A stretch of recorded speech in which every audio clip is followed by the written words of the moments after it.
Jadi jangan pernah sepelekan perempuan. Yang pertama kali masuk surga setelah Nabi Muhammad sallallahu alaihi wasallam, masuk Nabi ke dalam surga, Nabi menoleh ke belakang, dia lihat seorang perempuan dan Nabi bertanya, "Hai perempuan, ya, kamu yang masuk surga setelah aku?" "Iya." "Amalmu apa?" Ternyata dia tetap menjaga anak-anaknya, anak yatim setelah suaminya meninggal. Dia besarkan, dia sekolahkan, dia didik, dia ajar, dia arahkan. Sampai anak itu dewasa, besar. Ketika acara wisuda, foto-foto. Fotografer nanya, "Ibu, bapaknya mana?" "Bapak sudah meninggal 20 tahun yang lalu." "Ibu tidak menikah lagi?" "Papa tidak pernah pergi dari kehidupan kami. Saat bulan puasa seakan-akan dia sahur bersama kami. Saat berbuka seakan-akan dia makan bersama kami. Dan saat wisuda ini seakan-akan dia ada bersama kami." Begitulah hebatnya perempuan. Sudah lama suaminya meninggal, tapi tetap hidup dalam hatinya. Beda dengan laki-laki. Adapun istrinya seolah-olah sudah mati lama. Tapi tidak semua laki-laki begitu. Semua yang di masjid ini baik-baik semua, insyaallah. Amin. Kalau tidak kita aminkan, kita takut dia berubah ke hati. Bapak Ibu yang dimuliakan Allah Subhanahu wa taala, "Ustaz, kami sebagai perempuan ini sedih Pak Ustaz. Katanya yang paling banyak masuk neraka perempuan. Yang paling banyak di masjid ini laki-laki apa perempuan?" Perempuan.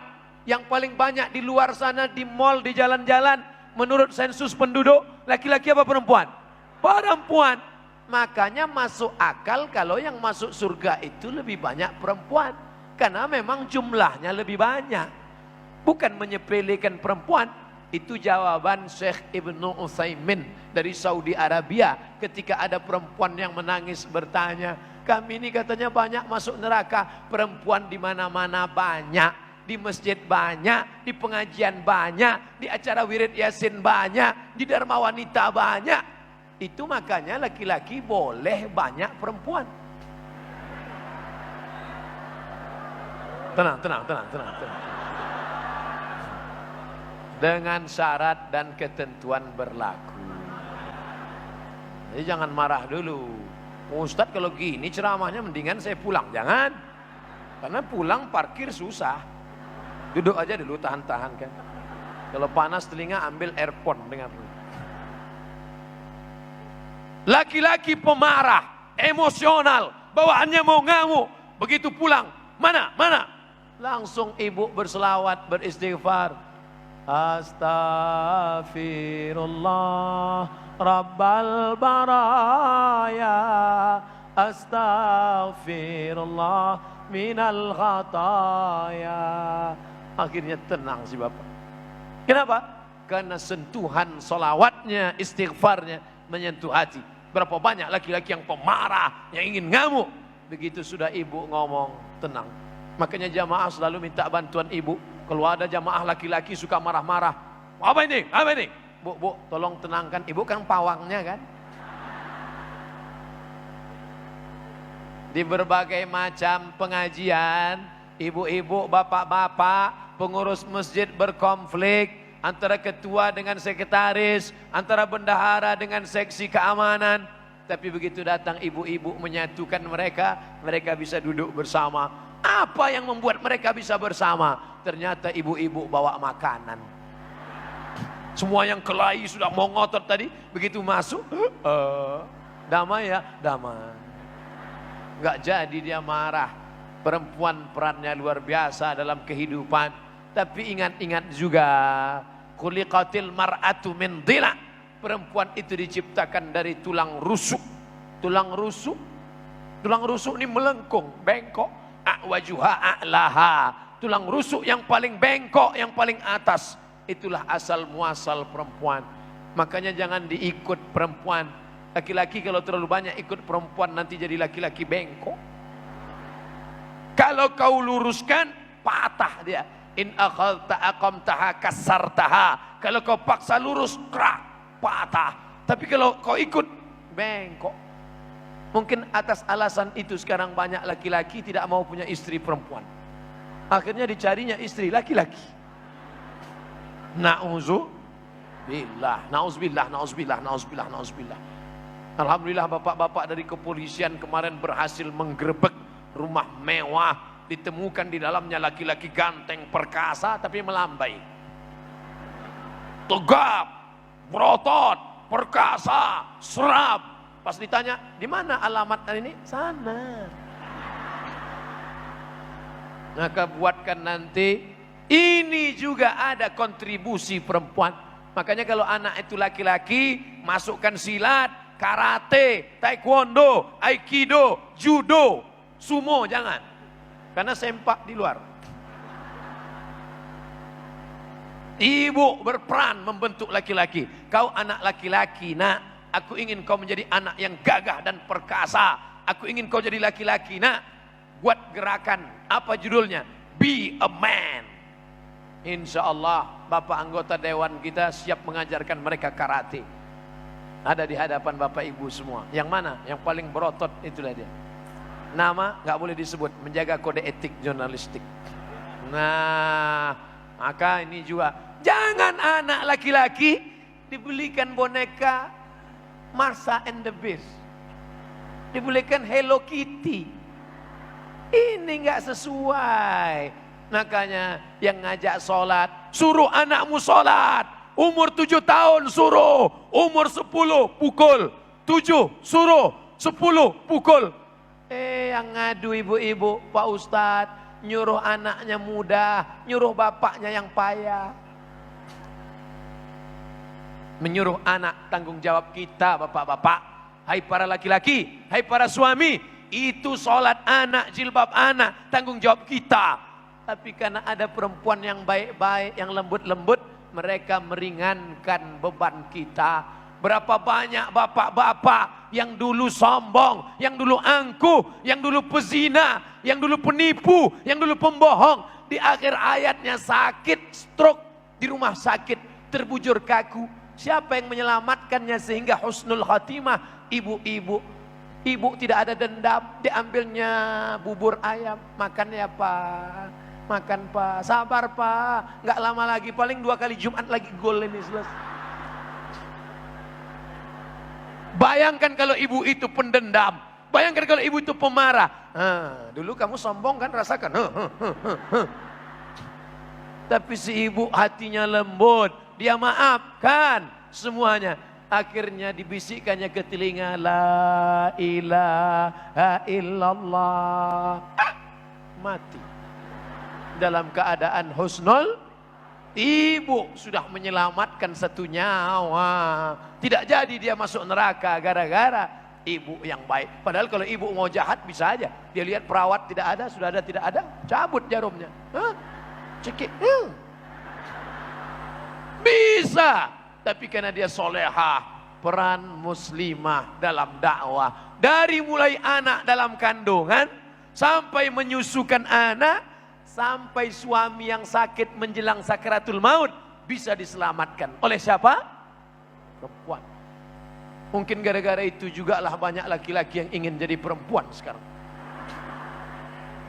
Karena perempuan punya peran yang luar biasa dalam kehidupan kita. Pas. Jadi kalau dari tadi saya melihat ke sana, tolong jangan muncul kecurigaan. Ini ustadznya ada yang dia lihat. Saya ngelihat jam. Di sana nggak ada jam. Di sana ada jam. Pas jam 2. Saya mulai tadi jam 1, sekarang jam 2. Di mana-mana saya ceramah 1 jam. Kalau ada pertanyaan di kertas, ada pertanyaan kertas. Kita akan jawab dalam tanya jawab insya Allah. Oh, ternyata masjid kita sudah paperless. Enggak pakai kertas, langsung pakai iPad. Masya Allah, mereknya apel sumbing.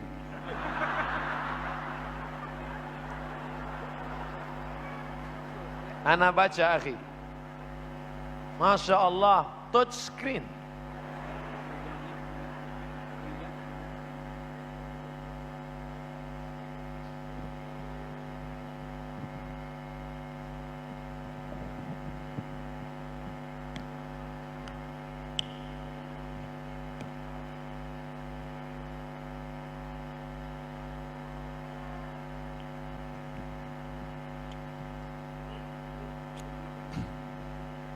Bagaimana peran muslimah di luar dakwah, di luar rumah? Banyak merujuk hadis baik-baik perempuan dalam rumah. Ada sebagian sahabat-sahabat kita mengatakan perempuan dalam rumah saja.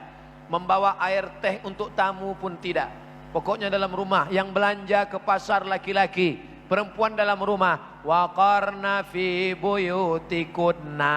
Hai perempuan, kamu di rumah saja. Quran penjelasannya ada dalam hadis Nabi Muhammad sallallahu.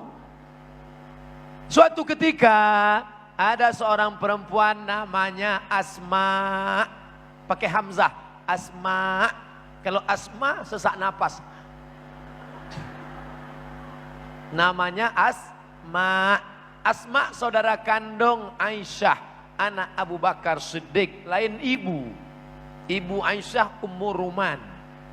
Asma menjunjung makanan onta di atas kepalanya. Artinya dia beraktivitas di luar rumah. Lalu kemudian datang Rasulullah sallallahu alaihi wasallam menolong Asma membawa itu pulang ke rumah. Itulah dalil perempuan tetap boleh beraktivitas di luar rumah dengan syarat dan ketentuan berlaku. Pertama, menutup aurat. Kedua, tidak solek-solek jahiliyah. Ketiga, tidak berdua-duaan dengan yang tidak mahram. Keempat, tidak bersuara lemah lembut, gemulai, mendayu-dayu, mendesah-desah. Kelima, mesti izin suami. Dan izinnya memang betul-betul tulus. Karena banyak juga suami mengizinkan istri karena dalam tekanan yang luar biasa. Bapak, izinkan mama ya. Kalau enggak. Nah, jadi kalau ada perempuan ngisi pengajian, motivator, ngasih semangat, kursus masak kuliner, bisa. Saya diundang oleh perempuan-perempuan entrepreneur di Medan, Sumatera Utara. Mereka nggak punya kios, ada yang pandai buat lepat, ada yang pandai buat ketupat, ada yang pandai buat baju, ada yang pandai buat bantal, lalu dia buat rumahan, dijual melalui website, melalui online. Bisa, kenapa nggak bisa? Selama tidak mengganggu kewajibannya sebagai ibu rumah tangga. Jadi tidak ada halangan. Katanya perempuan lebih baik di rumah, nggak usah ke masjid. Masjid Nabawi ada pintu namanya Babun Nisa. Untuk apa ada pintunya kalau nggak ada perempuannya? Nabi kalau meluruskan shaf, sebaik-baik shaf laki-laki di depan, sebaik-baik shaf perempuan di belakang. Itu maknanya apa? Ada perempuan di masjid. Seandainya perempuan nggak ada, pasti kata Nabi, sebaik-baik shaf laki-laki di sini, yang perempuan pulang ke rumah. Menunjukkan perempuan ada dan berperan. Ketika hijrah dari kota Makkah menuju kota Madinah, yang tidur di tempat tidur Nabi Ali bin Abi Thalib, yang menjaga Nabi di atas Abu Bakar Siddiq, yang membawa makanan Asma. Artinya perempuan berperan. Siapa yang mengatakan perempuan tidak ada peran? Lalu yang mengatakan hadis perempuan di rumah tidak boleh ke masjid, kalau terjadi fitnah di Palestina. Di Palestina tidak boleh perempuan ke masjid, nanti ditangkap tentara Israel. Tapi di Bandung ada tentara Israel di bawah pohon sana? Tidak ada. Kalau ada tentara Israel sudah ditangkap Pak Kapolres.